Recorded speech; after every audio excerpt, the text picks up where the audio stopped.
हर हर महादेव। ओम नमः शिवाय। सत्यम शिवम सुंदरम।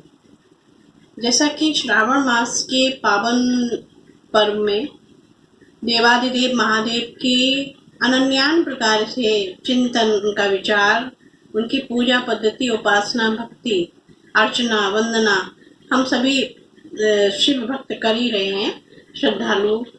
और इसमें एक बहुत सुंदर आज मुझे एक चिंतन आया है कि महादेव की तो चर्चा यदि करते हैं तो वो निपट कहेंगे उनके व्यक्तित्व से प्रत्येक उनके सीखने की ही चीज है।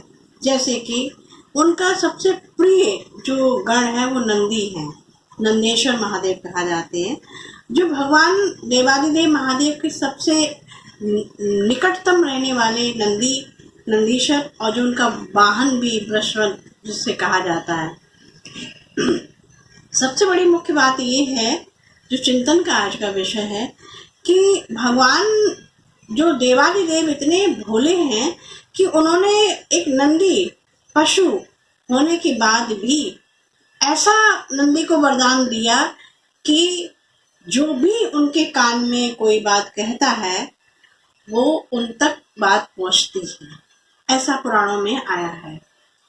तो इससे अर्थ ये निकलता है कि महादेव पशुपति भी कहलाए, वो पशुओं के भी पति, अर्थात नंदी एक पशु होने के बाद भी उन्होंने इतनी उपयोगिता उनको दी है, उनका इतना सम्मान किया है और संसार में उनको प्रतीकात्मक तरीके से उनके विशेष गण के रूप में वो स्थान दिला दिया। इसका अर्थ ये हुआ है कि महादेव निम्न कोटि में, उनकी शरण में जाने से भी, उनकी चिंतन करने से भी निम्न से निम्न कोटि का व्यक्ति भी उच्चस्त अवस्था प्राप्त करता है। बस परमात्मा की भक्ति, और महादेव तो बहुत ही जल्द से प्रसन्न होने वाले हैं। नंदी ने उनकी बहुत सेवा की, इसलिए नंदेश्वर कहलाए। शिव पुराण के आधार पर नंदी के जो कर्ण हैं, उनके कर्ण में हम कोई भी किसी प्रकार की बात को कहने से महादेव तक पहुंचाई जा सकती है। इसलिए इस बात के चिंतन के लिए कि वो पशुपति नाथ हैं, वो पशुओं के भी नाथ हैं। वृषभ चूंकि उनकी सवारी है, और सवारी होने के साथ साथ उन्होंने उनको इस तरीके से अपने व्यवस्था में रखा, और व्यवस्था में रखते हुए उनको एक समाज के सामने प्रस्तुत किया कि पशु को भी वो ऊपर उच्च स्थान दे सकते हैं। ये भोलेनाथ ही कर सकते हैं।